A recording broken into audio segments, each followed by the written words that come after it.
जगचंद्रावर जरी गेलं ना तरी गावाकडची ही गोष्ट कधीच बदलणार नाही. कोणती ती पुढंच सांगतेच. तर आज सकाळी सकाळी ना पाऊस चालू झाला होता आणि सकाळी सकाळी डोंगरांवरती असं धुकं होतं. तर आज नवरात्रीचा पहिलाच दिवस होता आणि सकाळीच आमच्या गावाकडं पाऊस चालू होता.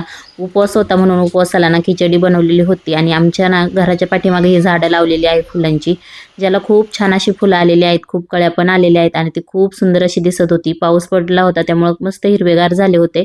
आजी बाबा ना रानात गेले होते त्यामुळे वरदने आम्हाला त्याच्यासोबत इथं लपाछपी खेळायला लावली आणि आता पहा आम्ही कसं लपाछपी खेळतोय ते घरामध्येच.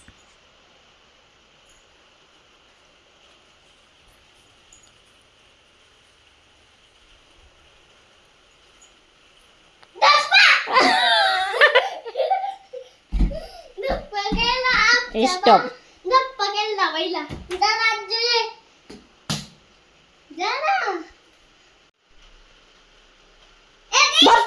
धप्पा धप्पा.